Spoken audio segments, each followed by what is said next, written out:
Hey, I just want to study. This is like for personal purposes. I'm not sure if I'm gonna keep this public or not, but whatever. So I have an exam coming up. It's about cellular respiration, and I just want to explain it in a way to myself that I want to know in the future. So yeah, let's get started. We're gonna go with the overview of cellular respiration.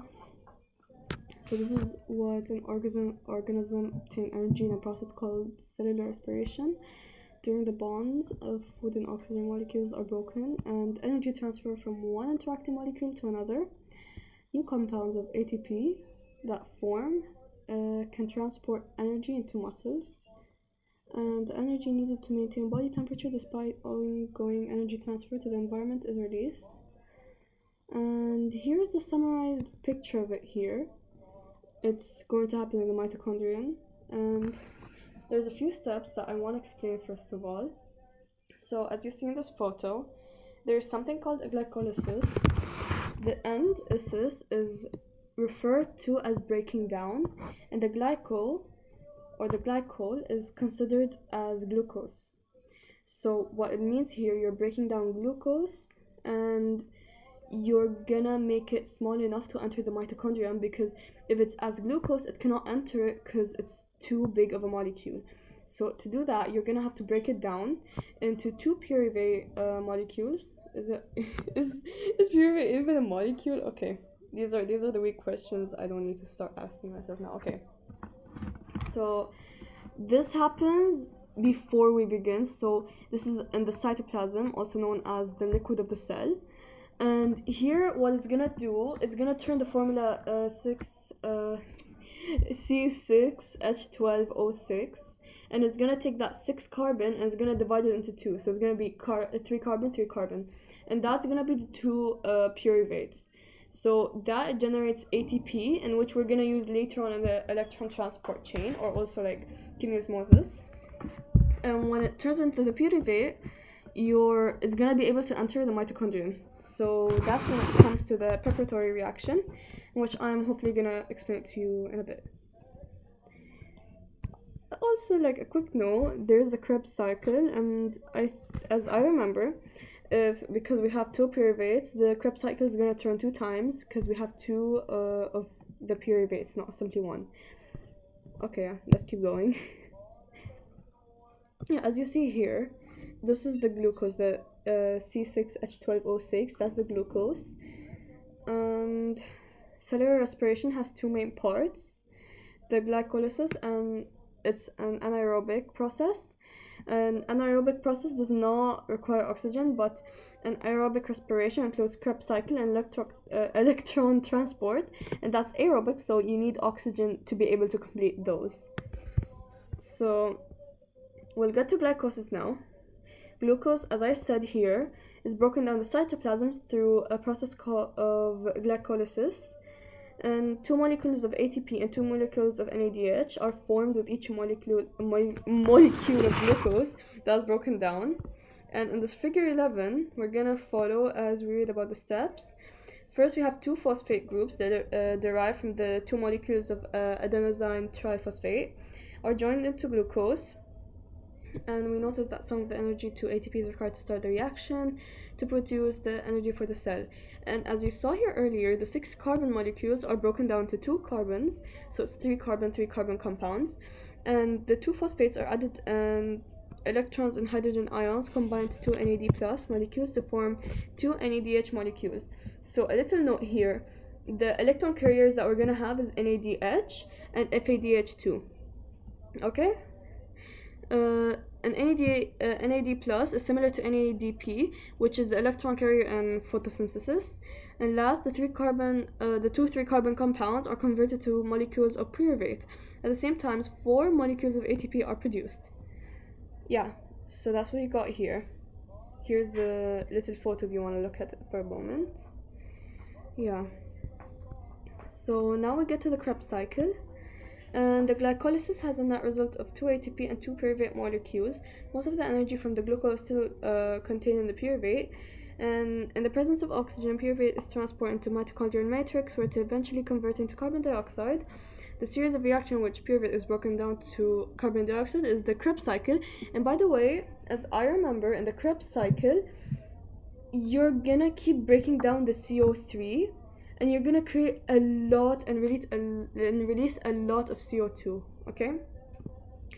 And as I mentioned earlier, the word origin of glycolysis, the lysis in the end is to rupture or break, and the glucose is like the glucose itself, so you're breaking down glucose.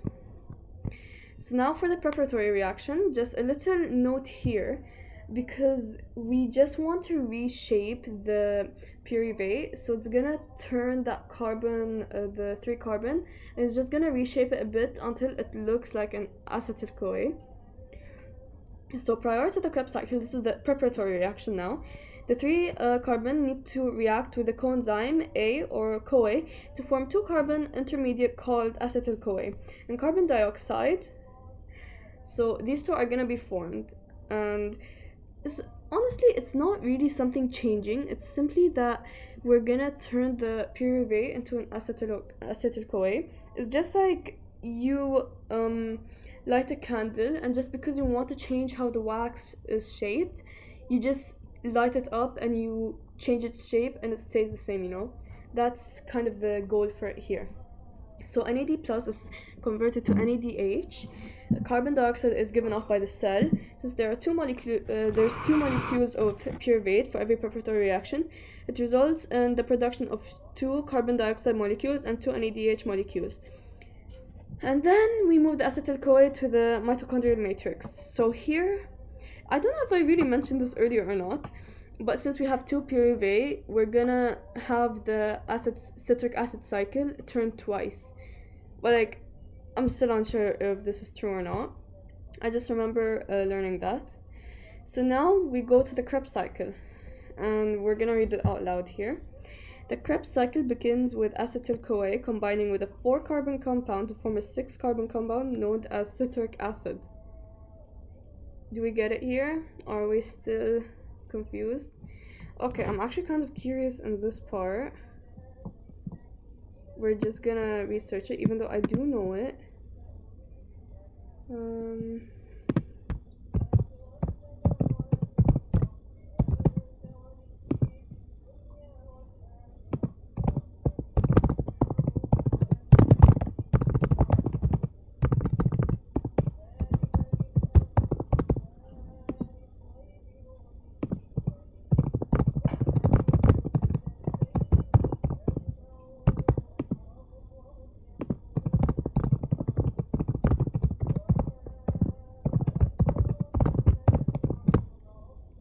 My bad if the keyboard sounds like a bit annoying.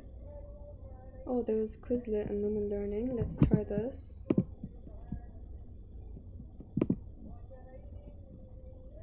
Okay. Oh! Okay, well, this is a bit complex to me. Okay, yeah. Okay. Oh, okay. Multiple theories can be used. We're going to continue note cider as aerobic catabolic state that needs energy. Under these conditions, acetyl CoA will enter the citric acid cycle known as Krebs cycle or TCA cycle. And it shows it. The citric cycle begins with acetyl CoA or 2 carbons combining with 4 carbons to make citric acid or 6 carbons. Okay, a series of transformations occur and is giving carbon dioxide and NADH is produced. This leaves alpha ketoglutarate, which is 5 carbons. Okay, I think I'm gonna go as it is for the flow now.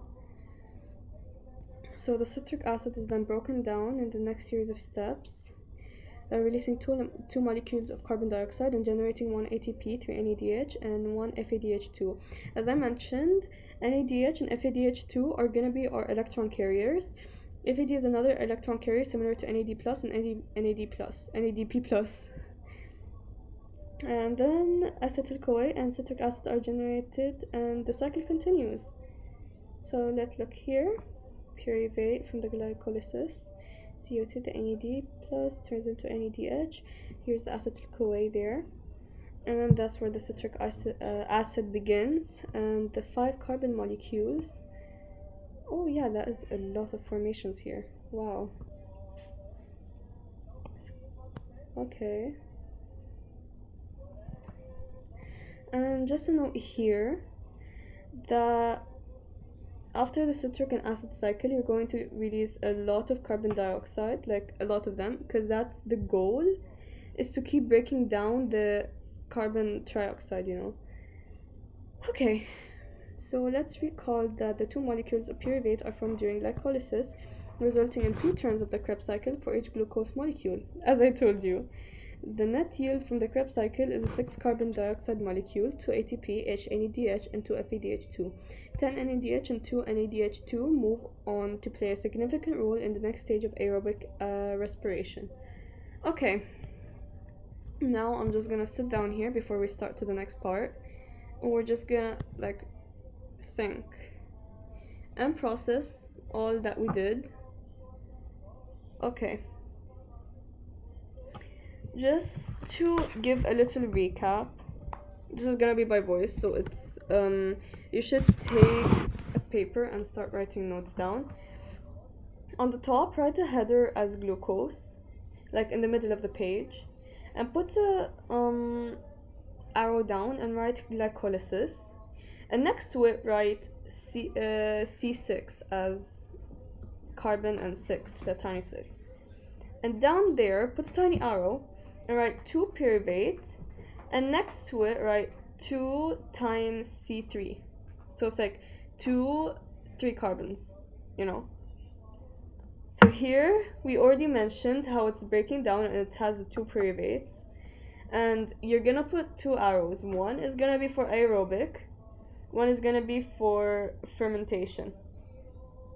So for the aerobic respiration is the eukaryotic, or the one in the mitochondria, which is the one where oxygen is going to be present.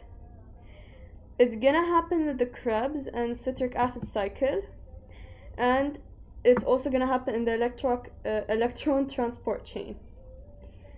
So you can write that down in the aerobic respiration. On the second arrow, where the fermentation is, make 2 arrows and write that is going to create lactic acid, and on the second one is gonna create alcohol and carbon dioxide. Yeah, this happens in the... What does this happen in? I cannot even read my handwriting. Okay, wow.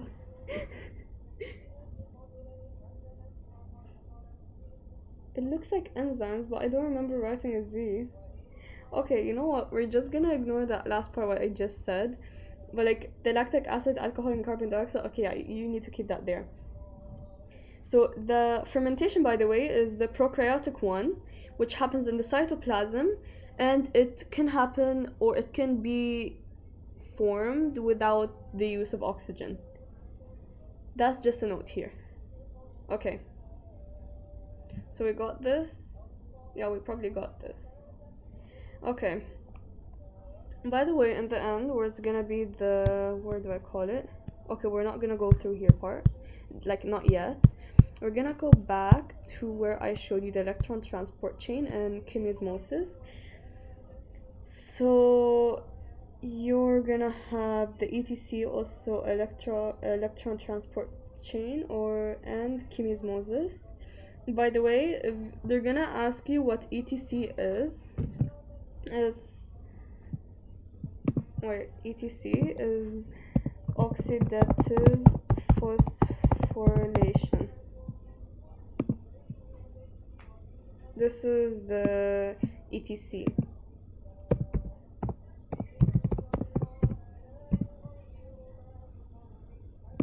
And this is what I remember it being, so if I'm wrong, please correct me on that. And now I think we should start going. And also a really weird note to keep, but always know that organisms, organelles, and cells are all different things. I know you're gonna say that's kind of weird, that you might not get the difference between them, and you might like say, yeah, I do know that, but in the end you might get a mistake off of it. Okay. So to be clear, organisms is something like plants, but plants? It's like plants, animals, etc. Like, just to give a little image for you to think about. So this is organisms, okay? This is organisms. And then organelles is like mitochondria. This is like an organelle, like the chloroplast, mitochondria, all of these. They're known as organelles.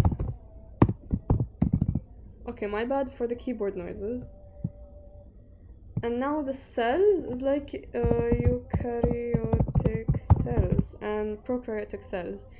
These are the ones that are cells, okay? So don't go saying that eukaryotic cells are organisms.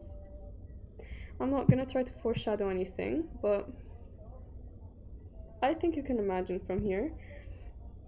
Okay, now here's figure 13.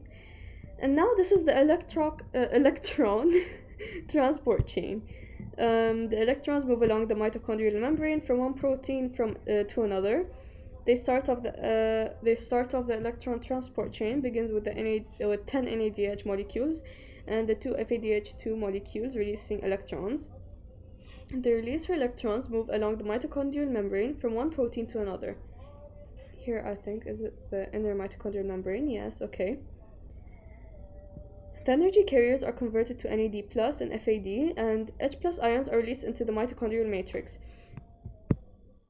By the way, the H plus ions are pumped into the intermembrane space through the proteins in the inner mitochondrial membrane. This creates an increase in the concentration of H plus ions of the intermembrane space. Why am I saying intermediate? Okay. As a result of high concentration in the intermembrane, here's the inner membrane, like you see that. This is where the E is gonna go, and that chain, the long chain of green, that's where the electrons are gonna go. And those orange ones is where the hydrogens is gonna be pumped out, you know? So there's the intermembrane space where the hydrogens get pumped out, and where they were originally, it was in the mitochondrial matrix, okay?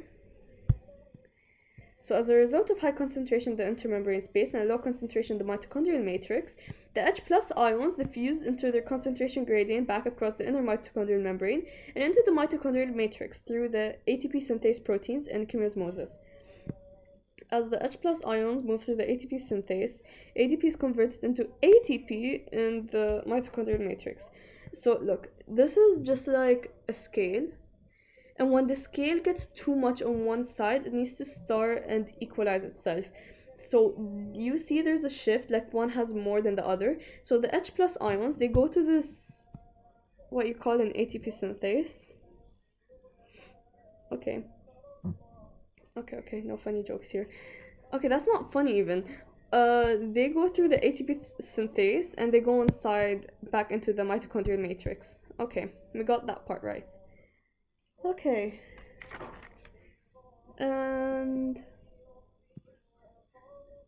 oxygen is the final electron acceptor in the electron transport system. In the cellular respiration, the H plus ions and electrons are transferred to oxygen to form water. So you see when they come back in here, the oxygen is gonna accept both the electrons and the hydrogens. You see here, like, you see those little blue things in the bottom where it's next to the ATP synthase, the electron, and you see the half oxygen and the 2H plus. So that, you're gonna mix it together, is gonna make water. So after all the imbalance and all the transport and the electron transport chain, it's gonna form water.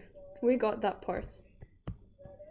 So the overall electron transport molecules produces 32 ATP. Each NADH molecule produces 3 ATP, and each group of 3 FADH2 produces 2 ATP. In eukaryotes, one molecule of glucose yields 36 ATP under ideal conditions. So it's around 36 to 38, as I remember in my memory. Yeah. I just mentioned it. It's actually in the paragraph below it. Okay. So the prokaryotic cellular respiration, some prokaryotics also undergo aerobic respiration. Because prokaryotics do not have mitochondria, there are differences in the process. The main difference involves using a prokaryotic cellular membrane as the location of electron transport. In eukaryotic, pyruvate is transported into the mitochondria. In prokaryotic, this movement is unnecessary, saving the prokaryotic cell 2 ATP and increasing the net total of ATP produced to be 38. Do we get that? I hope we get that. Okay, now we're gonna have to go through this. Okay. And before we go that, remember that one drawing I told you to draw? So by the way, fermentation, the one that's anaerobic, that doesn't need oxygen, you can actually find that in cramps. Because when you have cramps, one of the reasons is that there's not enough oxygen flowing through that part of the body. And through that you have, and it's the fermentation produces like the alcohol and carbon dioxide, and there's also the lactic acid and whatever, so it's gonna make a burning sensation that you cannot continue because it hurts too much. And the thing is, there's also no oxygen there to keep flowing, and there's not enough oxygen actually, so it's gonna hurt a lot. So yeah, okay, now to the anaerobic respiration. This might seem like I'm speaking to myself again. Okay, so we only have these few ideas. Oh yeah, okay, now we come with other notes. Okay.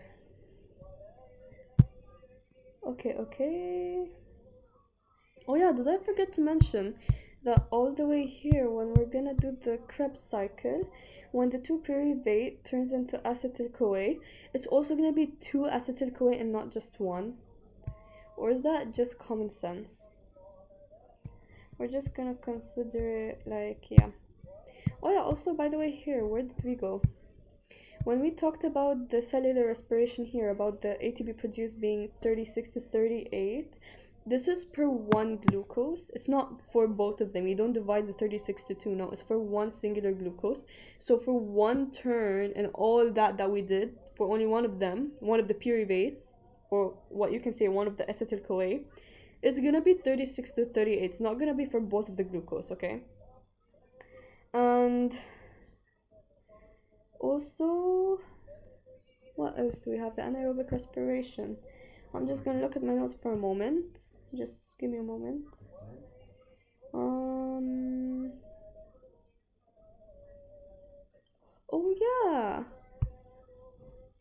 yeah, okay. A little note also. There's no photosystem in the cellular respiration. Okay, yeah, there's no photosystem in the cellular respiration, okay? Yeah, okay. So now we're gonna go to the anaerobic respiration. What was I saying? Some cells can function at a short time when oxygen is low. Some prokaryotics are anaerobic organisms. They live without oxygen, and in some cases, these cells continue to produce ATP through glycolysis. Okay, give me a moment. Ow! What did I just do? However, there are problems with solely trying to rely on glycolysis for energy. Glycolysis provides only 2 net ATP for each molecule of glucose, and a cell has a limited amount of NAD+. Glycolysis stops when NAD+ is used up, and the anaerobic pathway that follows glycolysis is anaerobic respiration or fermentation. The fermentation occurs in the cytoplasm and regenerates the cell supply of NAD+, while producing a small amount of ATP. Here are 2 types of fermentation. Oh, I heard about this part. Wait. I gotta check where I got my downloads. I downloaded this one. I was gonna open in time. Okay. We're just gonna have to wait a while. We're gonna also like go through a lot now. But this is like kind of the last part, you know? And I don't think so it's gonna be that hard, is it? Okay. Where did we stop? Health connection, lactic acid fermentation. Oh yeah, this is the part where I was talking about earlier, the one in the fermentation for the lactic acid and alcohol and carbon dioxide. Okay. So where's that PowerPoint? Where did it go? Okay, you know what? Wait. Let's just not think about it too much. So here we go. In lactic acid fermentation, enzymes convert the pyruvate made during the glycolysis to lactic acid, as shown in Figure 14. Yeah, that involves the transfer of high-energy electrons and protons from NADH. Skeletal muscles produce lactic acid when the body cannot supply enough oxygen, such as during periods of strenuous exercise. Oh, okay, I read that wrong for a moment. When lactic acid concentration in the muscle increases, the muscle becomes fatigued and sore. I said that already. That's cramps, by the way.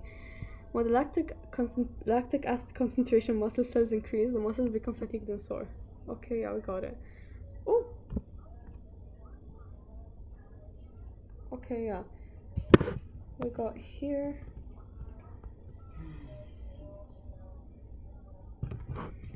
Huh. Okay, where is the part of that? Okay, where is this part? Yeah, so here's the glycolysis part. Yeah, so the glucose that produces 2 ATP and has pyruvic acid, there's gonna be two versions. One is anaerobic and one is aerobic. The one that's aerobic is gonna be the one with oxygen present. That's gonna be the Krebs cycle, or ETC, known as electron transport chain, also oxidative phosphorylation. So the one that's anaerobic, the one that doesn't need oxygen, is gonna be fermentation, and the one with no oxygen gonna produce lactic acid, that's for animals, and ethanol, that's yeast. So here's a little like a little photo or graph or bar, whatever you want to know.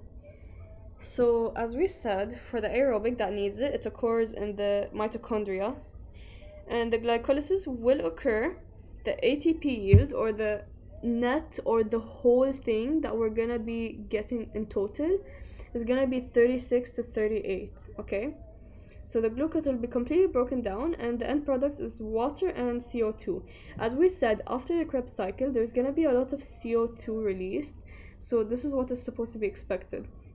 In anaerobic, we have in animals as muscle cells, or even for us humans, and we will not require oxygen. It occurs in the cytoplasm, which is the liquid of the cell.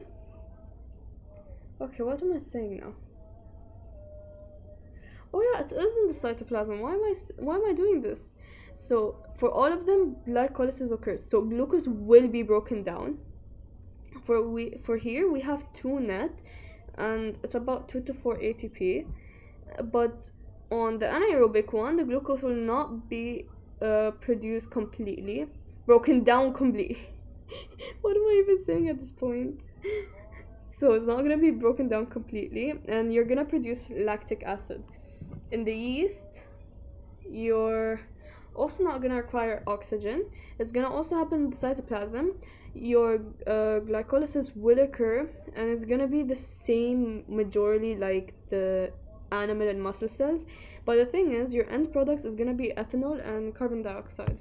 Now let's go look. We have other things to do. Yeah. Okay, you know what? We're just gonna joke. So now we're gonna get to here. We're gonna look at this. So this is the glucose. That's glycolysis. You get the 2 pyruvate, and after that you produce 2 lactic acids. So this one, the one that produces lactic acid, is gonna be for us humans and animals and the muscle cells, you name it. But when you get to the glycolysis here on the right, which is the alcohol fermentation, which we talked about, is gonna be the 2 pyruvate produced. You're gonna get 2 CO2. You're gonna get 2 acetaldehyde. I would not be concerned if someone slapped me right now for this pronunciation. I'm sorry. And you're gonna produce 2-ethanol afterwards. So now the alcohol fermentation, we're gonna read this out loud. It occurs in yeast and some bacteria. In figure 14, it shows the chemical reaction that occurs during alcohol fermentation when pyruvate is converted to ethyl alcohol and carbon dioxide.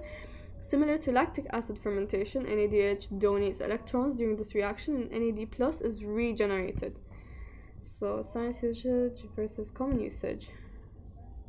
Okay. In science, this is relative to amount of substance dissolved in another substance. The concentration of hydrogen ions is greater on one side of the membrane than the other. In common usage, the directing of close undivided attention, the student's concentration was focused on the exam. Oh, it's the word concentration. I was wondering what they were talking about. Okay, we got this. So now in the photosynthesis and cellular respiration. Is this like a difference? Oh yeah, okay, since I'm probably guessing someone already studied photosynthesis, but the photosynthesis is the one that happens in the chloroplast that you're gonna see here. And on the right is the mitochondrion, and that's the one I'm learning about today. The one on left is a different subject completely. I might actually try to live that later. But seeing how I explain, there has some doubts. Yeah, but that can be fixed, right? So the photosynthesis and cellular respiration, including the anaerobic processes, provide the most energy for life processes, as shown in figure 15. Shows the interrelated cyclical nature of photosynthesis and cellular respiration. The products of photosynthesis are oxygen and glucose, and the reactants needed for cellular respiration. The products of cellular respiration, which are carbon dioxide and water, are the reactants for photosynthesis.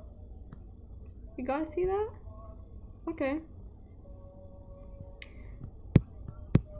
Well, we're done. That's crazy. Okay, I kind of forgot to say an outro.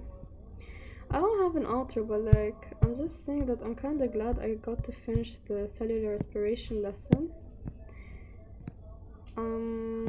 Other than that, take care. If something was unclear, I have to recheck the whole video and try to correct myself. Either way, thank you.